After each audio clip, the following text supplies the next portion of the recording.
नमस्कार दोस्तों, हमारे चैनल फ्यूरी फ्लिक्स में आपका हार्दिक स्वागत है। हमारी पुरानी पीढ़ियों में लोग आसानी से 100 वर्ष तक जीवित रह लेते थे, परंतु आज के युग में 60-70 वर्ष की आयु तक जीवित रहना भी बहुत माना जाता है। उनमें से भी जो लोग अच्छे होते हैं और नेक कर्म करते हैं, वे तो और भी कम आयु में इस संसार को छोड़कर परम लोक को चले जाते हैं। आपने भी अवश्य सुना होगा कि लोग कहते हैं, फला व्यक्ति बहुत भला इंसान, लेकिन भगवान ने उसे जल्दी ही अपने पास बुला लिया, जबकि दूसरी ओर फला दुष्ट और पापी व्यक्ति अभी तक जीवित है, उसे जल्दी मृत्यु क्यों नहीं मिलती?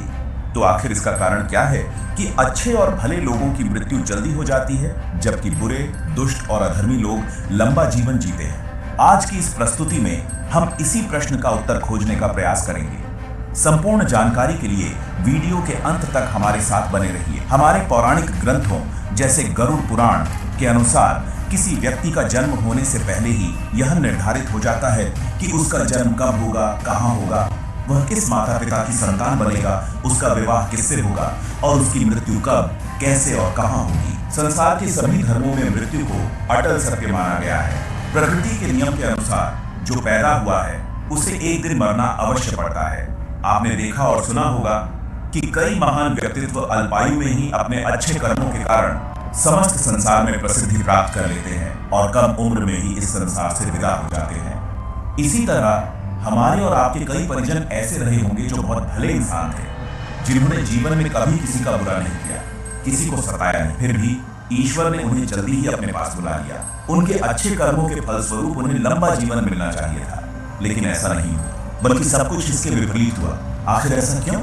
आपने पौराणिक कथाओं में सुना होगा कि जब कोई ऋषि, देवता या अप्सरा पर क्रोधित हो जाता था तो उसे दंड स्वरूप मृत्युलोक अर्थात पृथ्वी लोक पर जन्म लेने के लिए भेज दिया जाता था। वहां कई वर्षों तक उनका उद्धार नहीं होता था। इसका तात्पर्य यह है कि पृथ्वी लोक देवताओं और अप्सराओं के लिए एक भयावह स्थान माना जाता था, जहां उन्हें केवल दंड भोगने के लिए भेजा जाता था।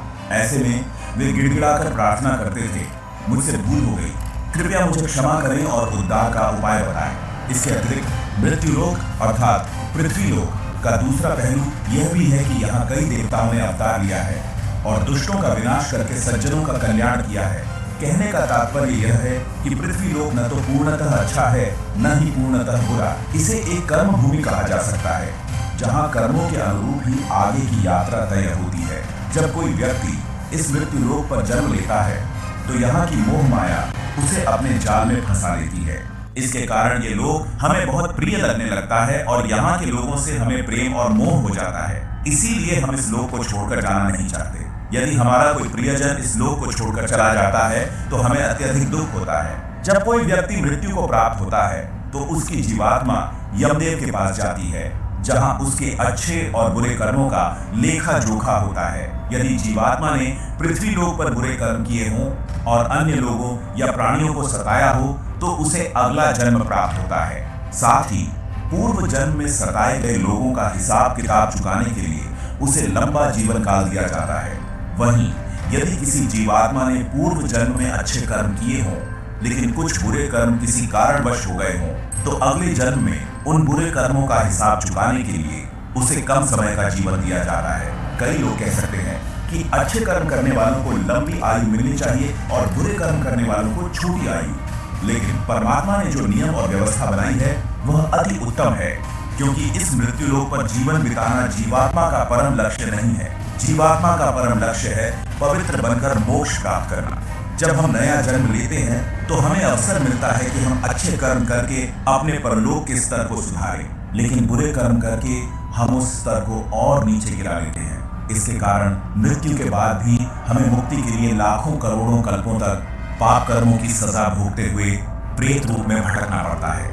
पुराणों में कहा गया है कि एक जीवात्मा को 84 लाख योनियों में जन्म लेकर मृत्युलोक के चक्कर काटने पड़ते हैं, तब जाकर उसे मोक्ष की प्राप्ति होती है। लेकिन जो जीवात्माएं अच्छे कर्म और परोपकार करती हैं, ईश्वर उनकी मदद अल्पायु प्रदान करके करते हैं ताकि वे शीघ्र शुद्धता प्राप्त कर सकें और कुछ ही जन्मों में परम धाम प्राप्त करके मृत्युलोक के चक्र से मुक्त हो सकें। इसके अतिरिक्त प्रत्येक जीवात्मा पृथ्वी लोक पर किसी न किसी उद्देश्य की पूर्ति के लिए जन्म लेती है।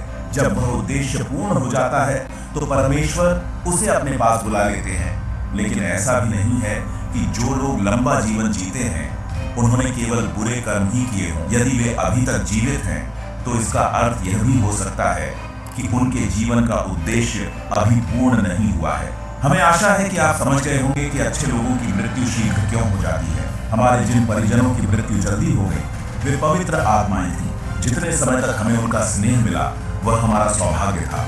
हमें उनके लिए ईश्वर से प्रार्थना करनी चाहिए कि उनकी आत्मा को शीघ्र परम धाम की प्राप्ति हो।